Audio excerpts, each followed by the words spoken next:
Halo, Assalamualaikum warahmatullahi wabarakatuh. Perkenalkan, saya Vianda Asri Anjani dan di sini saya akan mempresentasikan hasil asesmen akhir semester saya untuk mata kuliah manajemen persediaan, di mana saat ini saya akan menjelaskan apa itu MRP, kemudian fungsi MRP itu sendiri, dan juga bagaimana sih cara kita dalam melakukan praktek untuk perhitungan MRP.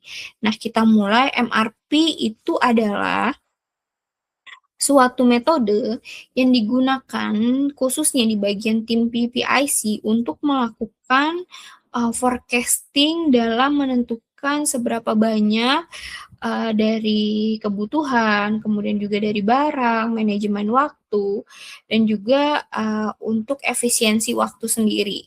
Seperti itu. Jadi, untuk merencanakan produksi yang tepat dan efisien secara waktu, seperti itu.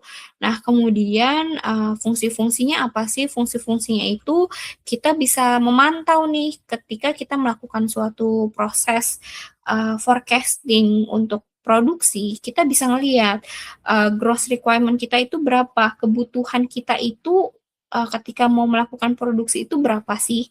Kemudian schedule receipt yang kita perlu perhatikan, di mana schedule dari barang-barang yang sebelumnya udah kita pesan gitu. Jadi kita kan harus melakukan manajemen waktu ya. Kita harus tahu berapa lama lead time kita dalam melakukan pemesanan untuk produk tersebut. Kemudian kita juga harus bisa melihat adalah net requirement-nya, berapa sih jumlah kebutuhan yang kita butuhkan, seperti itu. Nah, kemudian kita di sini juga bisa menentukan berapa sih barang yang harus kita pesan lagi gitu kan, sesuai dengan lot size-nya. Kemudian juga kita bisa merencanakan nih kapan produk barang yang udah kita pesan itu sampai, kemudian kapan sih barang yang kita udah pesan itu bisa kita gunakan untuk melakukan produksi, seperti itu. Nah, di sini kita langsung aja untuk menjelaskan dari soal pertama. Diketahui bahwa produk A itu memiliki BOM, MPS, dan juga data inventory untuk yang ditujukan pada gambar di bawah ini. Nah, kita tahu nih, kita di sini akan menghitung berapa sih jumlah produksi A sebagai barang finished good. Tapi kita juga akan menghitung nih untuk komponen-komponen pendukungnya, komponen H dan komponen J. Seperti itu. Nah, di sini untuk membuat satu barang finished good A, kita memerlukan 2 komponen H dan 3 komponen J. Nah, langkah selanjutnya adalah kita harus punya MPS-nya dulu nih di sini untuk data per minggunya, seperti itu. Nah, nanti kita akan pindahin nih data-data yang udah kita ketahui di sini. Nah, bisa kita lanjut di sini, kita mulai. Nah, untuk cara pengerjaannya di sini aku bikin nih step-stepnya. Jadi kalian bisa ikutin nih dari nomor-nomor ini untuk mempermudah langkah kalian dalam melakukan perhitungan MRP ini sendiri. Nah, yang pertama di sini adalah gross requirement-nya. Nah, cost requirement-nya itu dapat dari mana? Gross requirement-nya ini dapat dari data MPS. 137 ditambahkan dengan nilai NIM MPM terakhir saya, seperti itu. Nah, di sini kan angkanya 7, jadi semua gross requirement ini akan saya tambahkan 7. Oke. Kemudian langkah yang kedua adalah schedule receipt-nya. Nah, di sini kita ketahui kan, schedule receipt-nya itu akan sampai di minggu ke-3 sebanyak 120 unit. Nah, kita masukkanlah di sini di minggu ketiga sebanyak 120 unit. Kemudian yang kita ketahui itu apa? On hand. Kita punya on hand itu sebanyak 100. Nah, kita sudah masukkan nih di atas on hand.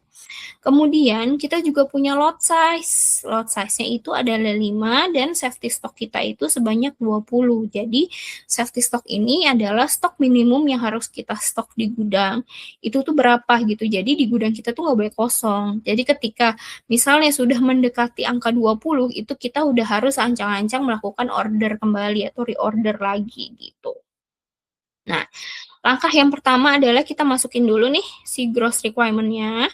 Kalau udah, tadi kan kita balik lagi ke nomor 2, kita masukin nih jadwal schedule receipt-nya itu berapa. Kan tadi di minggu ketiga sebanyak 120 ya kan. Kemudian kita ke langkah yang ketiga yaitu net requirement. Nah, cara kita ngitungnya gimana sih? Nah, cara kita ngitungnya gini. Cara kita ngitungnya adalah gross requirement ditambah dengan safety stock, kemudian akan kita kurangkan dengan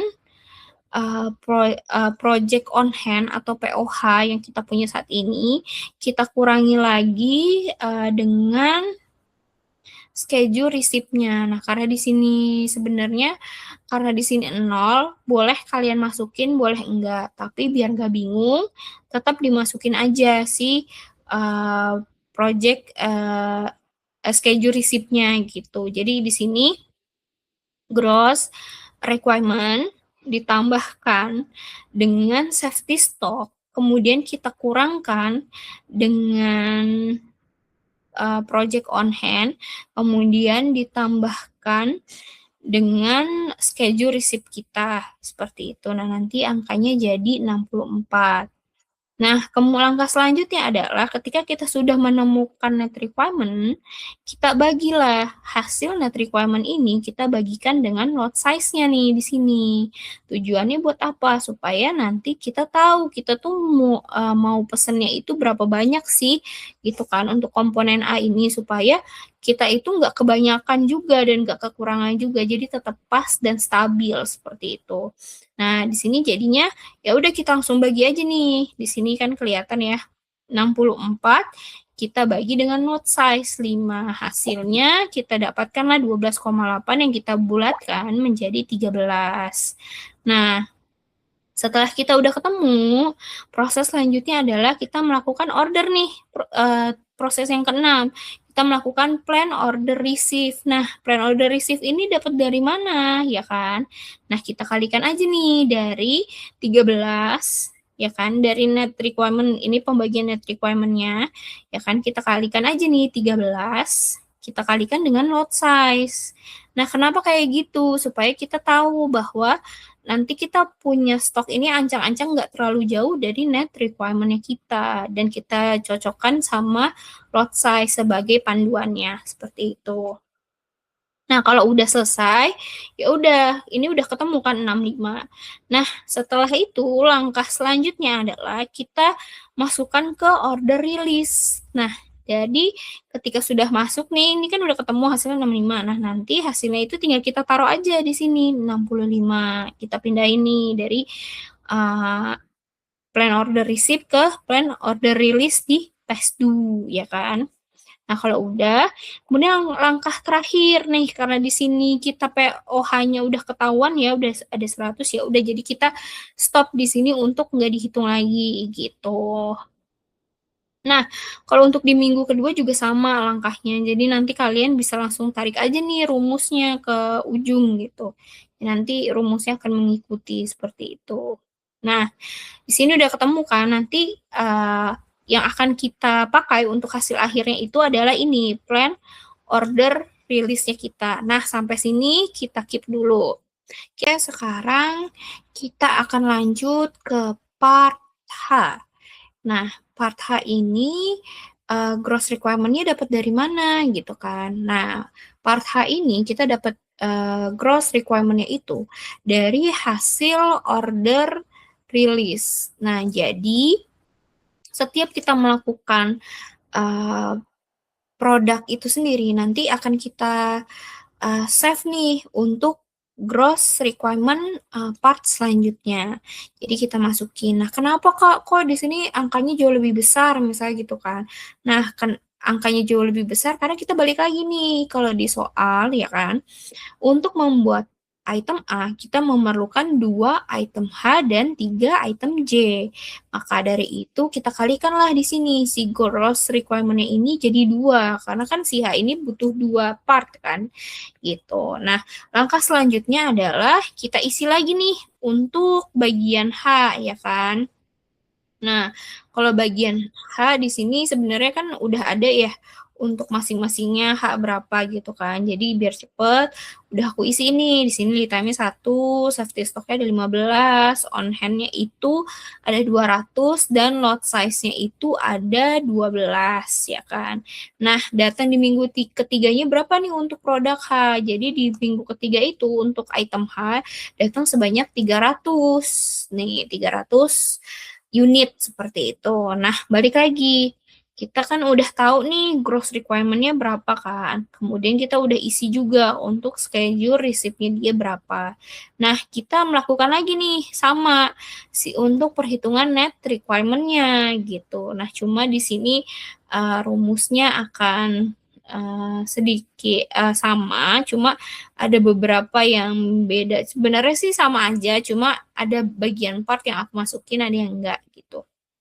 Nah, kalau di sini net requirement ya kan, kita kan udah tahu nih ya kan, untuk yang pertama itu adalah ketika kita mau mencari net requirement, pasti gross requirement-nya itu kita tambahkan dengan safety stock-nya. Kemudian kita kurangin. Kita kuranginnya dengan apa? Kita kurangin dengan project on hand yang ada di gudang, kemudian kita tambah dengan schedule receipt-nya. Nah, itulah hasil hitung-hitungan kita untuk net requirement-nya sendiri. Jadi di sini kita bisa lihat nih, oh di sini kita ada 325 untuk net requirement-nya. Seperti itu. Nah, nanti berlanjutlah sampai ke minggu ke-7 gitu. Nah, langkah selanjutnya sama lagi. Ketika kita sudah tahu nih 325, kita bagilah dengan lot size di sini kan. Berarti berapa? 325 dibagi dengan lot size sama dengan 27,08 sekian. Ya kan? Nah, kita buletin lah. Jadi 28. Nah, ketika kita sudah menemukan angka 28, kita bisa langsung nentuin nih untuk plan order receive-nya itu berapa, ya kan? Sorry, di sini untuk plan order release-nya berapa gitu, ya kan? Di sini plan order release itu berapa gitu. Nah, ketika kita udah tahu plan order release kita berapa di sini, ya udah berarti udah selesai ya kan. 335 gitu. Nah, untuk plan order release-nya bisa kita taruh nih di sini ya kan. Karena kita udah dapat dari plan order receive-nya. Nah, kemudian karena project on hand-nya di sini udah ada ya kan 200. Jadi untuk minggu pertama kita tulisnya di sini 200. Nah, kita lanjutlah ke minggu kedua. Nah, minggu kedua di sini itu kan gross requirement-nya itu 110 ya kan. Nah, sama lagi nih caranya. Caranya adalah gross requirement kita tambahkan dengan safety stock. Kemudian kita kurangkan. Kita kurangkan dengan apa di sini? Kita kurangkan dengan plan order. Kita kurangkan dengan project on hand kita di minggu sebelumnya di sini. Nih, kalau kita lihat kan di sini ada D33 ya, kan. Nah, D31 sorry. Nah, di sini kita kurangi nih dari project on hand kita ya kan. Nah, terus sudah kayak gitu, kita tambahkan lagi dengan schedule receipt-nya kita gitu. Karena di sini kosong-kosong ya anggap aja 0 ya, di sini 0 0 gitu kan. Hasilnya dapatlah 24 gitu Kak. Hasil dapatlah 99. Berarti jumlah unit yang kita butuhkan itu ada 99 lagi gitu kan yang masih net requirement kita nih ada 99. Nah, dari 99 ini bisa langsung kita bagi 99 dibagi 12 ya kan, hasil kan 9. Ya udah langsung kita tambahin aja di sini 9 dikalikan 12, hasilnya 108. Berarti di sini udah ketemu nih angka 108 ya kan. Nah, kemudian langkah selanjutnya adalah kita setiap plan order receive yang sudah sampai gitu ya, yang sudah ada perhitungannya, itu nanti akan kita pindahkan di plan order release seperti itu. Jadi kita itu misalnya nih mau ngitung minggu ketiga, kita berarti harus sudah punya perhitungan kapan sih barang ini sampai gitu, atau sebelum produksi barang apa aja sih yang harus udah ada di tangan. Nah, contohnya ini order release kapan dari barang yang udah kita pesan. Nah, itu di minggu pertama barang yang kita pesan untuk produk produksi di minggu kedua itu tuh udah harus sampai di minggu pertama, seperti itu plan order release-nya. Jadi ketika si produksi ini yang batch 1 udah kelar, batch 2-nya udah bisa nunggu gitu. Jadi nggak perlu nunggu lead time, misalnya nunggu batch 1 dulu gitu. Itu maksudnya kita ada kekosongan tuh ya nggak perlu, karena kita udah tahu, makanya kita selalu sediakan seperti itu. Nah, di sini kan udah nih, nanti dapat 108. Nah, 108 nanti kita taruhlah di sini seperti itu. Nah, langkah selanjutnya adalah kita melakukan perhitungan project on hand, project on hand-nya kita. Nah, di sini masih sama nih buat project on hand-nya, ya kan? Di sini yaitu project on hand dari produk yang pertama nih, batch yang pertama, kemudian dikurangkan dengan net requirement kita berapa, ditambah, ini ditambah semua, sorry, kita ulang dari awal ya. Berarti di sini project on hand ditambah dengan plan order receive-nya kita, yaitu ada 108, ditambah dengan schedule receive-nya kita, lalu dikurangkan dengan gross requirement-nya kita. Nah, di sini barulah hasilnya ketahuan nih, ada 24. Nah, untuk langkah selanjutnya bisa nanti kalian langsung tarik rumus aja. Jadi kalau misalnya ini kan udah aku isi ya, jadi nanti bisa kalian tarik rumus aja, itu nanti rumusnya sama gitu. Nah, balik lagi nih, ketika ini udah, si POR-nya itu udah jadi, nah nanti bisa kita langsung lanjutkan untuk perhitungan part J. Nah, kita lanjut untuk perhitungan part J. Nah, di sini di sini part J-nya itu kan dari soal itu kita ketahui ya bahwa untuk membuat komponen A kita memerlukan 2 komponen H dan komponen J. Nah, tadi kan H udah kita lakukan perhitungan ya. Nah, sekarang untuk di part J. Nah, Kak, kalau misalnya untuk part J, gross requirement-nya dapat dari mana? Dapat dari perhitungan part H kah gitu? Jawabannya enggak ya, guys. Jadi, untuk gross requirement di part-part selanjutnya itu kita tetap mengacu pada plan order release kita untuk barang-barang finish good. Nah, jadi nanti kalian bisa langsung copy aja nih. Kalau misalnya kalian udah nemu ya, plan order release-nya itu, kita copy aja nih dari minggu 1 sampai minggu ke-7. Pas dunya perlu di-copy nggak, Kak? Nggak usah. Itu biar lebih gampang aja. Nah, udah kita copy, kemudian kan kita paste nih di sini. Nah, Kak, kenapa ini kok gede banget angkanya gitu kan? Padahal katanya dapat dari perhitungan si plan order release-nya A gitu. Nah, kenapa gede? Karena balik lagi, J itu untuk membuat satu komponen A, kita memerlukan 3 komponen J. Makanya gross requirement-nya dikalikan 3, seperti itu. Nah, untuk schedule receive-nya sebenarnya kan di sini juga udah dijelasin ya untuk pengisian lead time, safety stock, on hand dan lain-lain nih ada di sini. Nih, ada di sini. Cuma lebih gampang ya langsung aku masukin aja gitu. Kita tahu di sini lead time-nya itu ada 1, kemudian safety stock untuk part J sendiri itu 10. On hand-nya itu ada 300, lot size-nya ada 15. Kemudian schedule receive-nya di minggu ketiga nih dari sini dapatnya itu ada 400. Nah, langkah ketiga kita biasa nih, kita langsung ngitung ke net requirement-nya sendiri gitu kan. Net requirement-nya dapat dari mana gitu kan. Net requirement-nya ya biasa kita dapat dari gross requirement. Terus kemudian kita tambahkan dengan safety stock, kita kurangkan dengan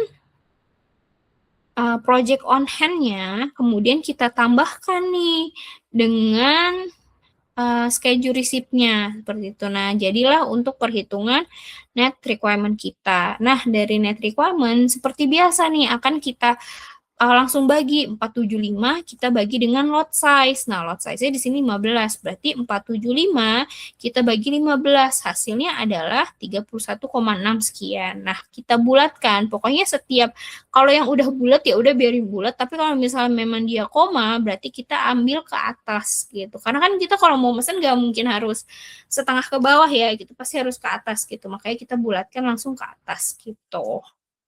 Nah, udah kita dapetin nih 32 kan. Nah, nanti langsung kamu kalikan aja di plan order receive-nya. Nih, dari plan order receive 32 kamu kalikan 15, maka hasilnya adalah 480 gitu. Nah, kalau udah nih ketemu 480, kita masukin di sini ke Resdu. Nah, nanti misalnya kamu udah ngitung nomor 2, kita masukin di sini. Jadi mundur-mundur gitu nih.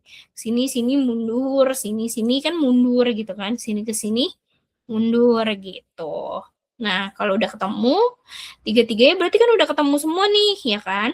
Dari plan order rilisnya A, kita udah ketemu. Plan order rilisnya B, kita udah ketemu kan? Plan order rilisnya plan order rilisnya H udah ketemu.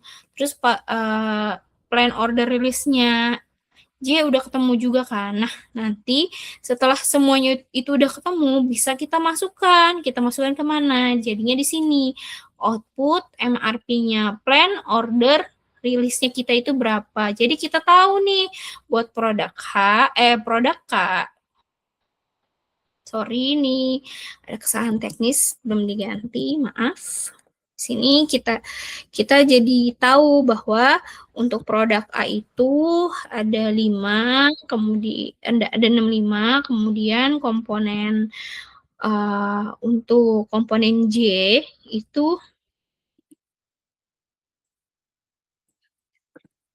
sorry.